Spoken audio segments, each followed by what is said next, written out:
are doing the Zombie Tarot's deck interview. Every now and then I do deck reviews for my tarot decks. Not so much for my oracle decks, but certainly for my tarot decks. But I always feel called to do deck interviews with my tarot decks because I just usually resonate with them even before they actually hit my hands. So I don't, and I usually have a mind or a purpose for that deck before they even, before they even arrive to my house. Because I'm like, when I'm looking for a new deck, I'm like, is it calling to something that's needing to be filled in my collection? And if so, will this be a working deck or not? So these are some of the considerations that I have even before I actually get the deck.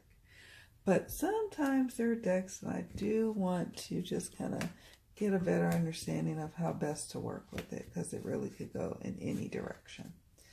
And every now and then I do deck interviews on decks that I've previously done deck interviews for, or that I had not did one before, but maybe I've been working with it or not working with it for several months, and I want to get reacquainted with it again. I will then do a subsequent deck interview. All right, let's get started. Let's see. So this is a difficult deck to riffle shuffle. So what I've been doing to get my riffle shuffle on anyway is I just break it up in a smaller section and shuffle it that way to make sure that they're all nice and shuffled. So for my thicker card stocks, I do break up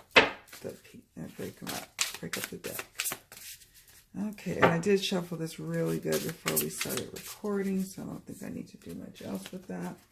I have my deck interview questions to the side. Let's get started. Let's see what we've got going on here. The first question, Spirit, is for the Zombie Tarot. Please introduce yourself. Thank you, Spirit. We have the Wheel of Fortune. All right. Please describe me. Oh, 2 cards. The World and the Moon. Wow. Thanks, I guess. So I have to make some room, I see.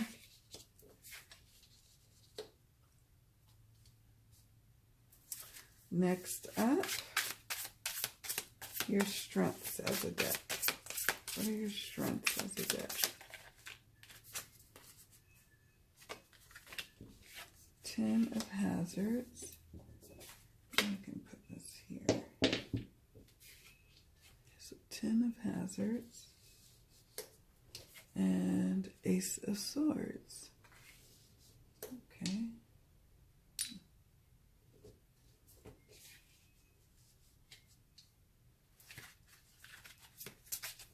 Please describe your weaknesses as a deck. Oh. 2 of Hazards, Queen of Hazards.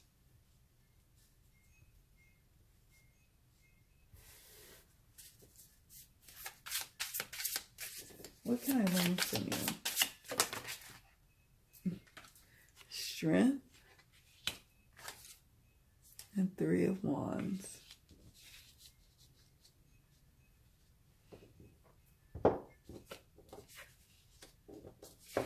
Ooh, everything. Sorry, guys. Just see my robe too. It's cold right now. At least, let me rephrase that. It is not. I'm in California, so cold is relative, right? It's rainy outside, the wind is blowing, it's cold. I'm trying to save money on the heating bill so I don't turn it on, but it's not like it's Michigan cold or Chicago cold. It's California cold, which is like, I think it's Northern California right now. I think it's like in the 50s, could be lower, maybe 40s, 40 degrees Fahrenheit. All right, so this was what I can learn from you. What is the best way to work with you? What is the best way to work with you? What is the best way? Oh, these double messages. It's going to be a long reading, I'm afraid. But oh well. I want to know. So, lovers. Oh, it's interesting. This is giving me some tips on when to use this deck. So it says, okay, how you challenge me, or how will you challenge me, or how can you challenge me? Page of Wands. Ooh. Ooh, some little tough cookie there. All right. What is our potential together? Six of Swords. Oh, and I think that bodes well, because actually really the Six of Swords is one of those cards that I look to decide whether or not I'm going to get a deck. And I did look to this card, I believe, and I was like, yeah, I want this deck. Pretty sure. And then, what is the outcome of our relationship? King of Hazards, King of Pentacles. Wow, I'm having a good feeling about this deck. I cannot believe I've been sleeping on it this whole time. So I've got the guidebook. When I do deck interviews, this is one of those times when I do want to consult the guidebook. First, I kind of look at it, look to do my own intuitive readings from it. And I may even, as I'm going through, pull out the guidebook. But I definitely pull out the guidebook because it also kind of gives me the tone and the voice of this deck. So, yeah, let's dig in. First question I had was for the deck to introduce themselves. We have the Wheel of Fortune. And the Wheel of Fortune, this deck is about showing us, you know, the ups and the downs. And it could be your lucky day with this deck, or it could be like, oh my gosh, my luck is crap kind of deck. And so you're not sure of what you're going to get, but what you're going to get is monumental, because this is a major arcana card.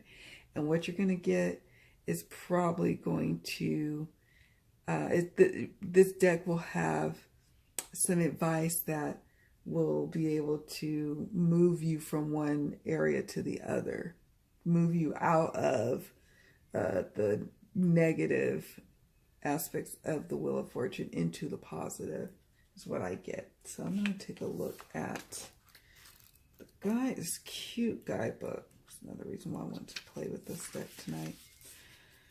Okay, so it says, the Wheel of Fortune, luck, fate, destiny. Taking the Wheel of Fortune out for a spin may result in more than a little dizziness. Sure, some things are out of your hands, but you'd be silly to leave your fate to chance. You can control more of your destiny than you think. Opportunities are headed your way. Don't try to fight it, just go with the flow. So I love that. So that's what this deck is about. It's like, it's going to help me, or whoever I do readings for, see that I have more control of my destiny than I think. And to help me put that into that perspective, and to note that opportunities, that this deck is good for seeing that opportunities may be coming down the pike. So this deck is also good for predictive readings, I'm getting a sense, with this Wheel of Fortune card being as the introduce yourself card for this deck interview. And I like the last part. It says, don't try to fight it, just go with the flow. I have a feeling that this deck also teaches us how to do that as well. So that's interesting. I like that. I like that a lot. Next up, I asked the deck to describe me. And we got the World card and the Moon card. And we got someone in the bed and the zombies walking around, and there's a raven flying over with the key, the big moon, and then we've got the World card. And all sorts of thoughts come up in my mind with these two. I mean, first of all, I think it's like literal. I love to watch zombie movies from my bed. so literal. Like on a night where it's like things might just, just unlock and my dreams unlock. That this is totally like me on a Saturday night watching zombie movies and films and shows. And the world card, I feel very connected to my world. Even though believe it or not, I'm a little more on the introverted side.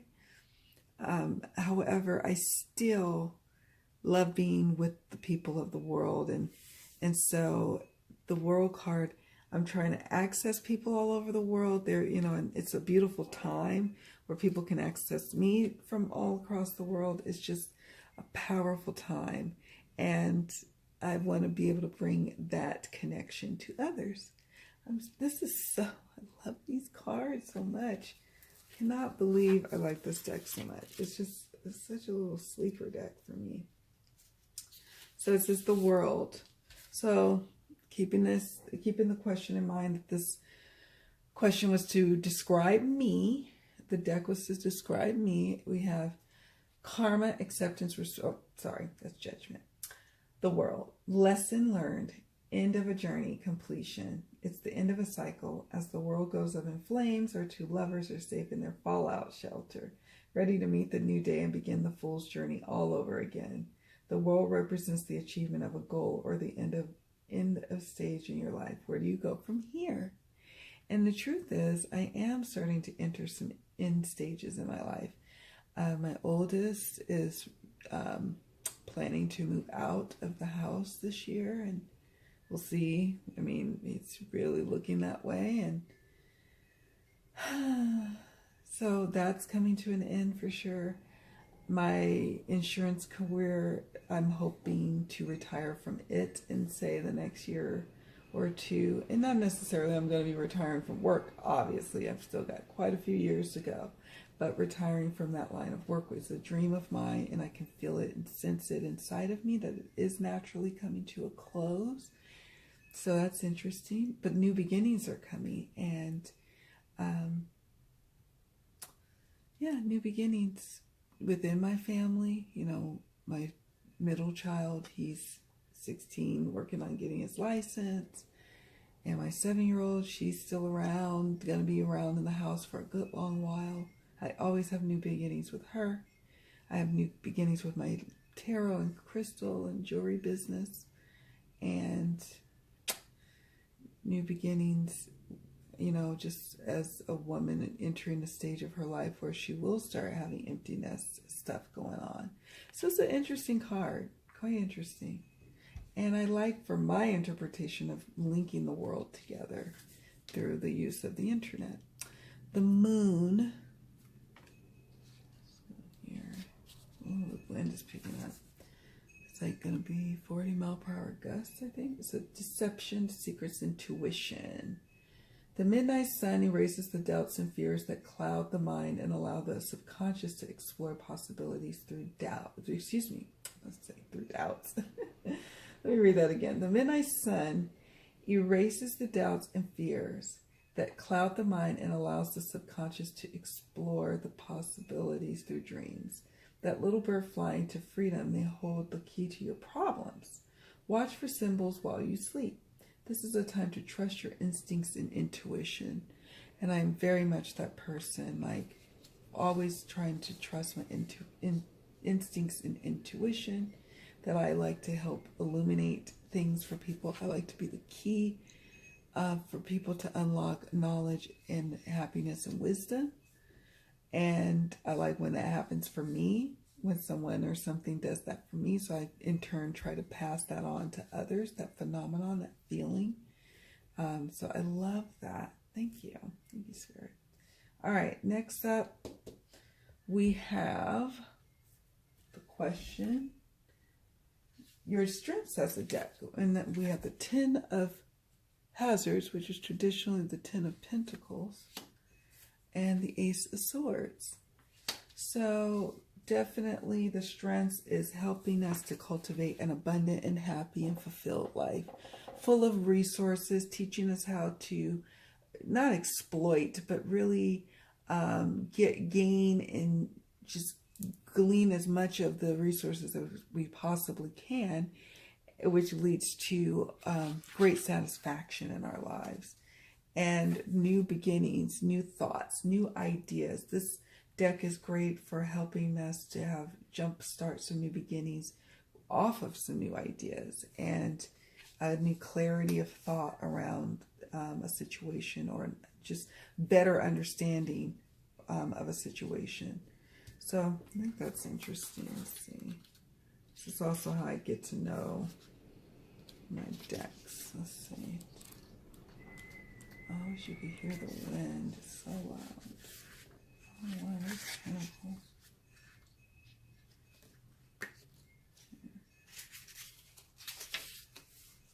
Well, family contentment. The end of a cycle is upon us, bringing the family close and the zombies even closer. You're able to welcome them into your home as an asset instead of a problem, even if they do require nightly muzzles. Surely the other adversaries in your life seem tame by comparison. Wow. So, yeah, I definitely will be using this deck also for attainment of wealth, bringing about family contentment, and yeah, helping to turn lemons into lemonade. Then we have the Ace of Swords. Trials, intellect, action. The Ace of Swords cuts to the heart of a situation and offers you a new beginning. It's up to you to take it and run as fast as you can. Your little feet can carry you. Just remember that the swords are double-edged. The same tool that you'll wield to slice through a pack of zombies could ultimately sever your head from your spine. Have a game plan ready to roll. And that's what this deck is really good about, is helping with developing a game plan for you to work and go and do. So helping you to see what resources you have available, how you could manifest and bring about your highest good and what is your highest good, and the clarity and the new beginnings and the new thoughts on how to do it. You just have to be mindful of your strategy, but it seems to me that the deck would help with that. All right, so next question is, what are your weaknesses as a deck? Let's see. Two of Hazards and Queen of Hazards. Maybe perhaps, I'm just going to jump into the guidebook for that one. It's kind of interesting. So I'm assuming this deck is not going to always be about helping to choose between, you know, like doing the either or kind of decisions. Or not decisions. Talking in my insurance lingo. To how, like, you're juggling between two options. Maybe it's not good at being able to do that. Maybe it's more of a meanderer, like with the Queen of Hazards. So Two of Hazards. Balance, harmony, juggling responsibilities. So this is a weakness as a deck. It says balancing your responsibilities can be exhausting. It's not easy to manage a heavy workload when family members or friends are constantly distracting you. The Two of Hazards cautions you to keep an eye on responsibilities until the cavalry arrives. Don't despair. Help is on the way. Huh. And then the Queen of Materialistic Confidence, practical. So this deck isn't always going to give you the practical answers, right?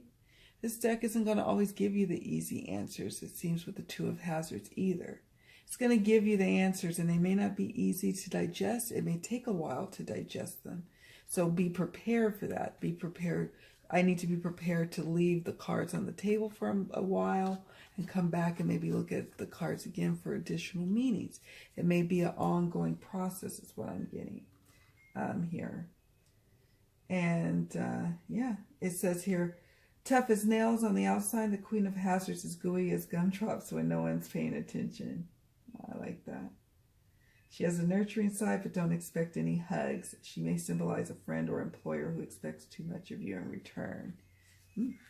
Demanding. So this deck expects me to figure it out. that the deck will put the information out on the table, and then it may take me a while with the Pentacles because the Pentacles has the longest drawn out energy versus all the other suits. So it's saying you might have to just know that the messages will come later at times, but they will come. All right, next up is, what can I learn from you? All right, yes, what can I learn from you? We have a strength. I can learn how to be strong and how to help draw out strength in others and help them see the strength in themselves with this deck. So that's awesome. Three of Wands. What can I learn? I can learn how to collaborate and work well with others to get something accomplished and to get something started and moving forward. And that this deck will help me see that, because it's something for me personally that I struggle with. And maybe the deck is picking up on that, is delegation and also cooperation. Meaning that once I get to the part of delegation and cooperation, once I ask for help and once I delegate work, things are easy, but it's the journey up to that point for me. It's like I feel like I have to carry the weight of the world on my shoulders. Like I have to do all by myself and not really ask for or receive help. And even asking for help for something like my passion pursuits, something that should be readily easy for me to say yes to help for, I still say no. So I think this is, a teaching moment for all of us, really, I think. So let's take a look at the guidebook. I'm also consulting the guidebook to get, like I said, to get to know this deck a little better. Yeah. Oh, and look, while I was going to look at the strength card, I got to see some of their spreads. Oh, look at this. Understanding the suits and numbers. I didn't even look at this at the unboxing. Oh yeah, it's got a beautiful little introduction. Remember when it all began with the spill of a toxic sludge out on Route 195. And those poor motorists complaining of headaches and blurry vision. And then there was that crazy homeless person, the one biting all those senior citizens on the subway.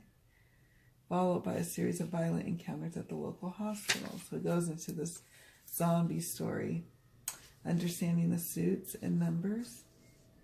And so the reason I said, I think in my unboxing video, I mentioned that this would be a good follow-up deck for a newer reader. Maybe not the newest reader, but a new reader. Especially a reader who appreciates zombies like I do.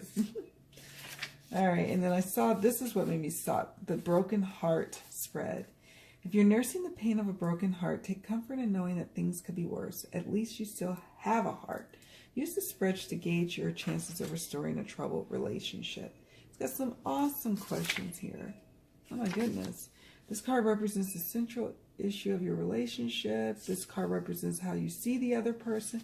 Okay, I'm going to probably be adopting this deck right off the bat into my love hangover readings. I have a reading that I call Love Hangover, where it's like it deals with difficult relationship issues. So I will probably incorporate in the spread too. Love that. Gotta remember that. The gravestone. Okay. This card represents a central question in your life. This card represents unforeseen forces acting on that question. The eyeball.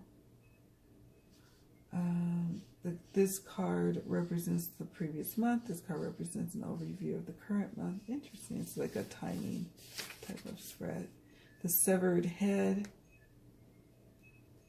Okay, so I like it. I like it. Sorry, I digress. Big time. Strength, resolve, conviction, inner determination. So what can I learn from this deck is, resolve, how to have resolve, how to reveal resolve to others, how to resolve situations, conviction, inner determination. And it says your strength comes from within. You've stared down the zombie horde and they blinked first. Or they would have if only they had working eyelids. You've learned to trust your instincts and stay on your chosen path. Use the same resolve to cowboy up when the zombies get their second wind. And then we got justice.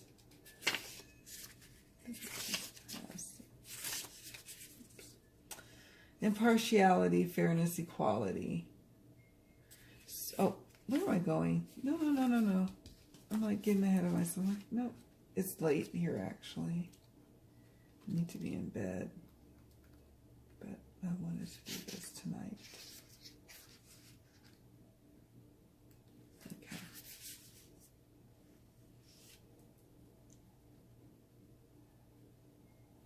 Okay. Cooperation, progress, group effort. A single zombie is slow, shambling, and often ineffective.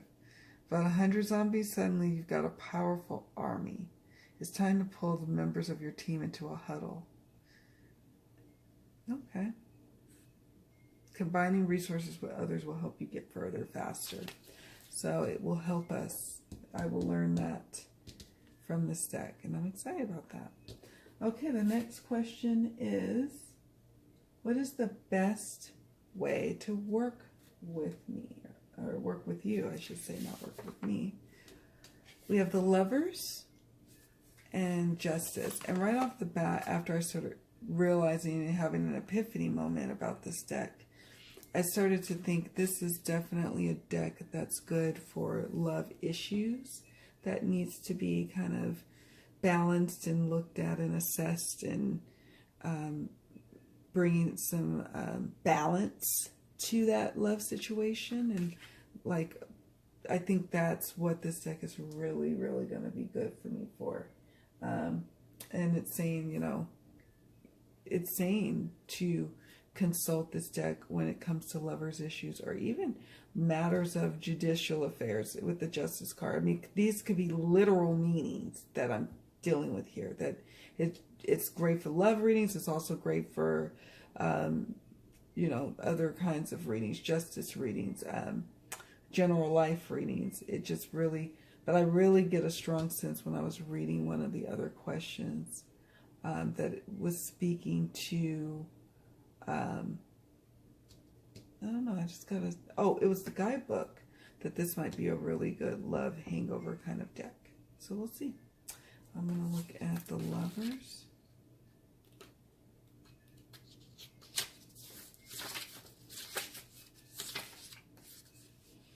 Okay, romance, sex, blinded by passion, decisions.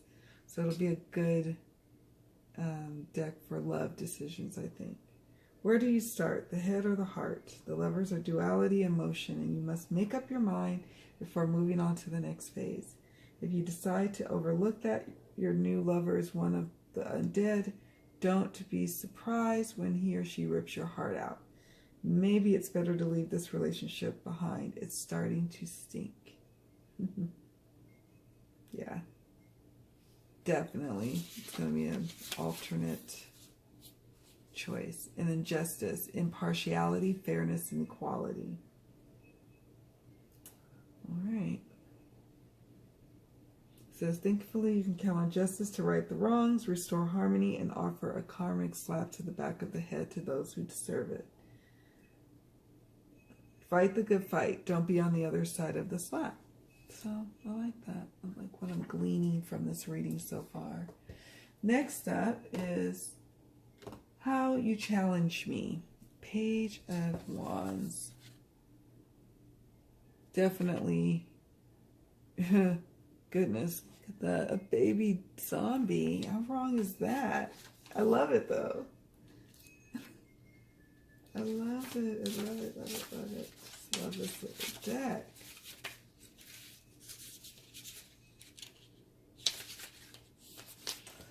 So, how you challenge me. It says youthful, high goals, need for growth.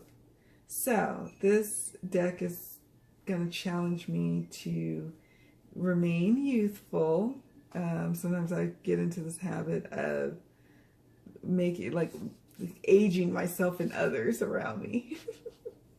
High goals, need for growth. And what I mean by that is, like, I'm like, oh, I feel so tired. Don't you feel tired? And people are like, no, I don't know if I feel tired. See, enough of that. No more of that. High goals, need for growth. So this little charmer doesn't let a little thing like being confined to a high chair hold him back. He has his eyes on the prize and won't stop until he acquires it. He's hard to resist, and his youthful innocence may coax you into helping him get what he wants. Hopefully it won't cost you an arm and a leg. He has a habit of biting the hand that feeds him. Ha ha. This card may herald the need for growth to do things yourself and not be reliant on others. So, this deck is going to challenge me to not rely on anyone but me and the intuition, I'm assuming. And to not be afraid to set high goals, because this deck is not afraid to go the distance with that, with the Two of Hazards and the Queen of Hazards. So definitely pushing me out of my comfort zone. And then the next question, our potential together. Six of Swords. Well, they look happy. She's got, oh, it looks like a machine gun, I think. Yes. I hope this bodes well. I mean, it's the Six of Swords. Let's see. Getting sleepy all of a sudden again.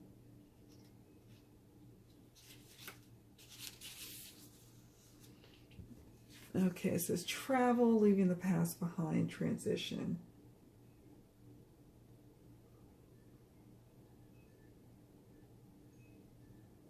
It says you've done all you can here, and it's time to escape to a more peaceful environment.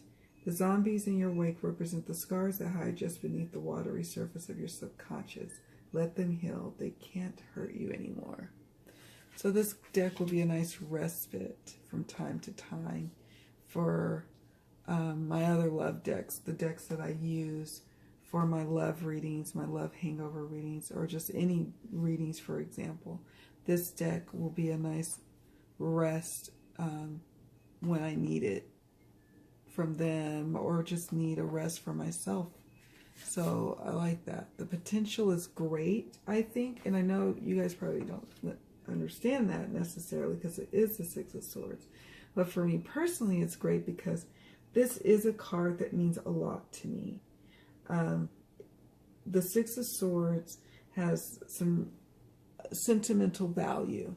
And when it comes up in, say, a deck interview or in a reading for myself personally, it sticks out to me. And it's because when I was going through the accident back in 2016, January 2016 with my son, and at one point, at first it was just Tower card and Death card and, like, you know, all the cards you could just imagine, I would think, that you could throw at that was like meaning that everything was like crashing and burning around me. And then finally, as my son Daniel started to get better, then I had the Six of Swords. And the Six of Swords was like, finally, it is the quiet after the crazy storm. I know there's the calm before the storm, and then there's the calm after the storm. And it was beautiful to see that. So, to me, getting this card in this position tells me that actually we'll have a good relationship, I think. And at the very least, it's going to be a nice little change up when I want to throw in a different deck from some of my readings that I do for others. It's not as scary. I mean, yeah, there's some parts that are a little disturbing, like the Lover's card, a little bit. I mean, there's a few in here that's like, whoa. But I still like it. And then finally, we have the King of Hazards. And this is the outcome of our relationship. It's going to be slow going, but a well worth it journey, and this is a deck that I can trust. King of Hazards is trustworthy, reliable, so I'm going to get reliable, trustworthy readings. We've got a long affair to go down because this is a Pentacles and the King of Pentacles at that. And it's a favorable card typically, meaning that it feels like this relationship will actually be long-lasting and it will feel good to me. Let's see what this has to say.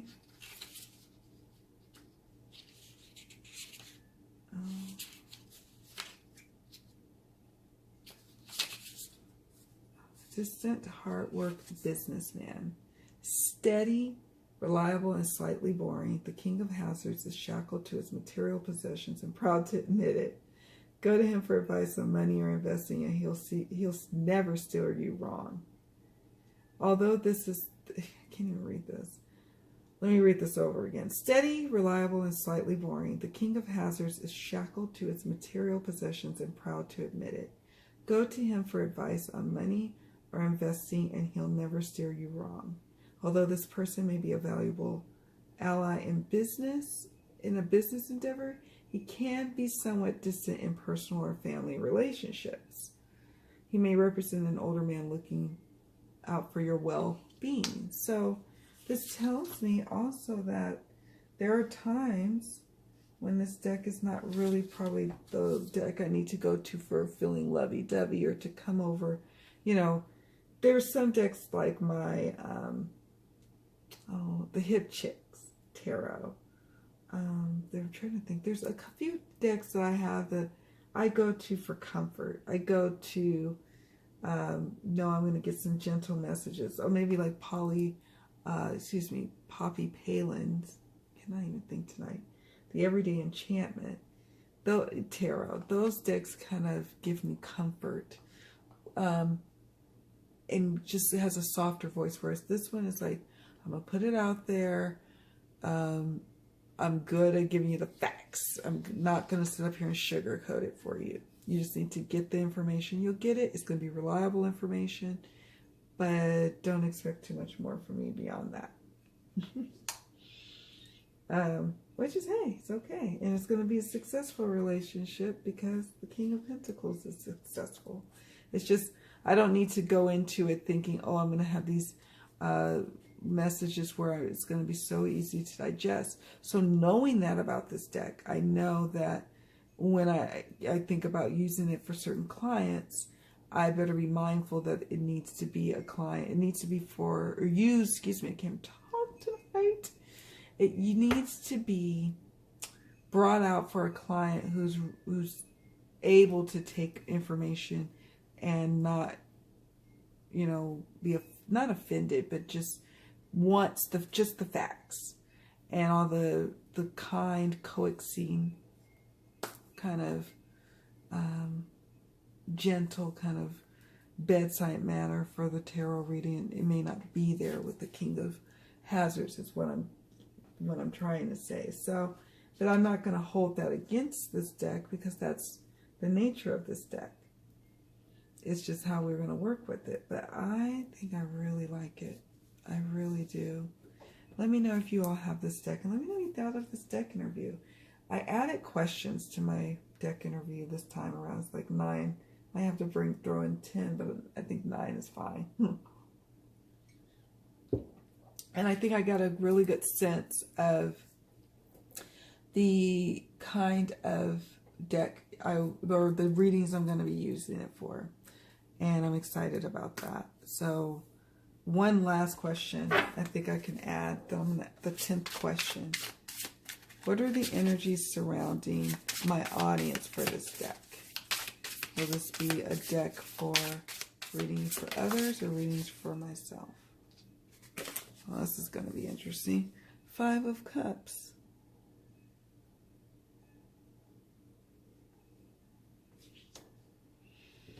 I'm going to have to see. 5 of Cups.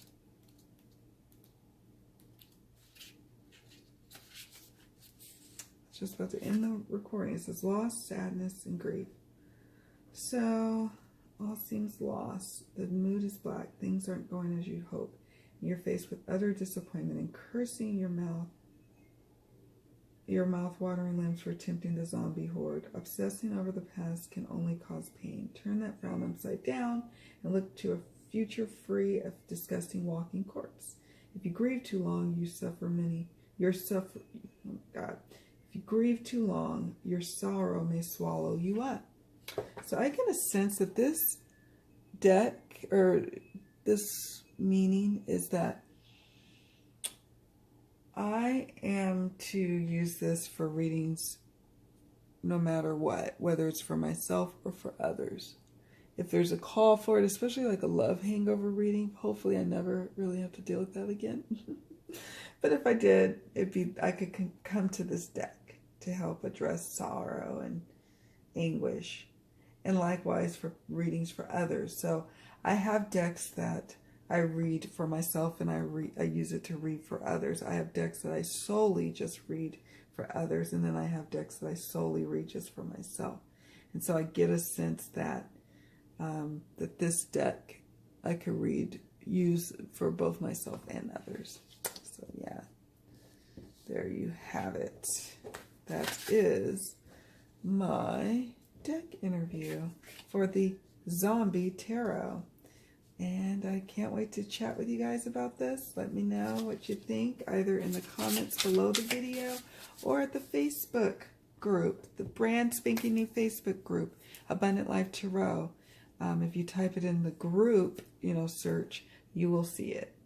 All right, my guys, my friends, my gals, I will see you all in the next video. Thanks so much for watching. Bye.